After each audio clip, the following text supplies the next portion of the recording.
Bismillahirrahmanirrahim. Assalamualaikum warahmatullahi wabarakatuh. Alhamdulillahirabbil alamin. Wassalatu wassalamu ala asrofil anbiya wal mursalin wa ala alihi washabihi ajma'in. Asyhadu an la ilaha illallah wahdahu la syarikalah wa asyhadu anna Muhammadan abduhu wa rasuluhu la nabiyya ba'dah. Allahumma shalli ala Muhammad wa ala ali Muhammad.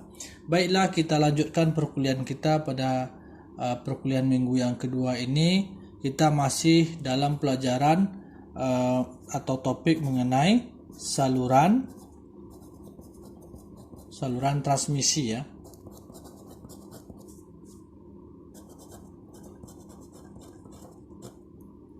Saluran transmisi.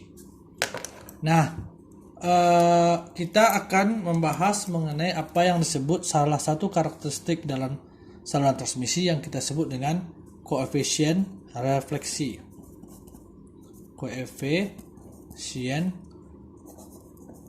refleksi ya, atau ini disebut juga dalam bahasa Indonesianya sebagai koefisien pantul ya. Koefisien pantul. Apa itu koefisien pantul atau koefisien refleksi? Koefisien pantul atau koefisien refleksi itu adalah menentukan perbandingan antara amplitudo gelombang maju terhadap amplitudo gelombang mundur. Jadi kalau kita punya suatu saluran transmisi seperti yang sudah kita pelajari pada pertemuan yang lalu, misalnya seperti ini saluran transmisinya ya, maka di dalam saluran transmisi itu misalnya saluran transmisinya ini terhubung ke beban ZL misalnya, maka di dalam saluran transmisi ini ada arus atau gelombang tegangan yang berjalan arah maju ke sini. Ada V plus kita lambangkan tegangan maju atau I plus tegangan mundur. Ada juga yang ini tegangan maju atau arus maju. Sementara kita juga punya tegangan atau gelombang atau arus yang berjalan atau berpropagasi mundur. Sebaliknya, kita lambangkan dengan Vmin atau Imin. Vmin atau Imin ini disebut dengan tegangan mundur, Imin ini arus mundur. Ya. Nah, sekarang apa yang disebut dengan koefisien refleksi? Koefisien refleksi itu adalah dilambangkan dengan tau besar seperti ini, tau ya.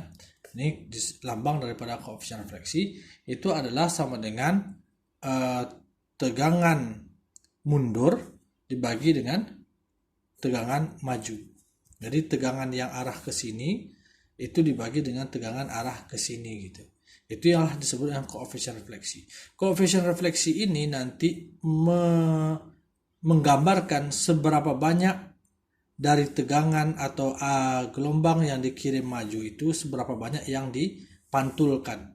Jadi dalam saluran transmisi itu arus ataupun tegangan yang mengarah ke kanan atau maju itu nanti oleh beban, karena ketidakmatchingan atau ketidakkesesuaian antara beban dan saluran transmisi, maka tidak seluruh daripada arus atau tegangan ini dayanya yang masuk ke beban, tapi ada sebahagian karena ketidakmatchingan atau ketidaksesuaian antara saluran transmisi dan beban, ada sebahagian yang dipantulkan kembali gitu. Nah, yang dipantulkan ini itu perbandingannya terhadap yang dikirim, maka itu disebut dengan koefisien refleksi atau koefisien pantul, menggambarkan seberapa banyak sinyal yang dipantulkan oleh saluran transmisi ini.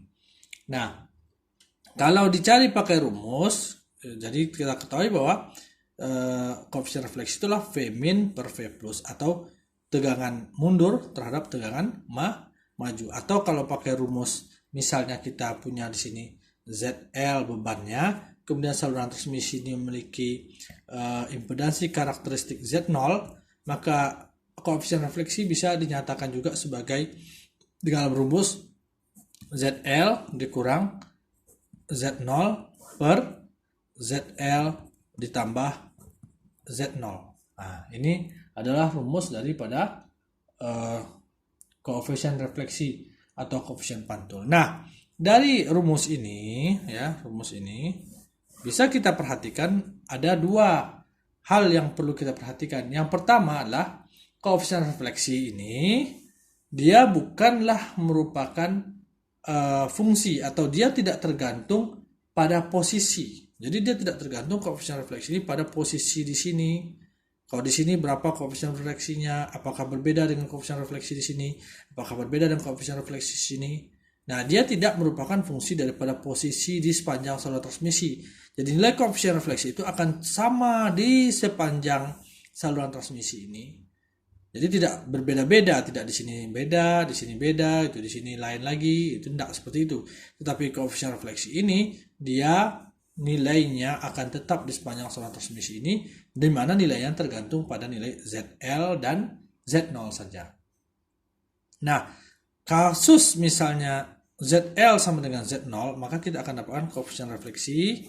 Kalau ZL, jika kita tulis, jika ZL sama dengan Z0, maka kita akan dapatkan ZL dikurang Z0 sama dengan ZL, maka kita jadikan ini ZL per ZL ditambah Z0 nya ZL, ZL. ZL kurang ZL 0, 0 per 2 ZL. Ini hasilnya 0. Maka kita ketahui ketika ZL sama dengan Z0, maka koefisien refleksinya sama dengan 0. Koefisien refleksi sama dengan 0 itu artinya adalah tidak ada sedikit pun dari gelombang yang dikirim ke beban yang dipantulkan lagi oleh beban kembali kepada arah mundur.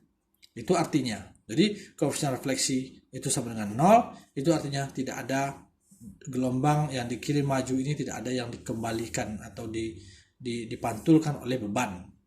Itu artinya adalah saluran transmisi dan beban itu matching sempurna, dan ini adalah keadaan yang diinginkan. Ini keadaan koefisien refleksi sama dengan 0 itu adalah keadaan yang diinginkan, yaitu tidak adanya pantulan.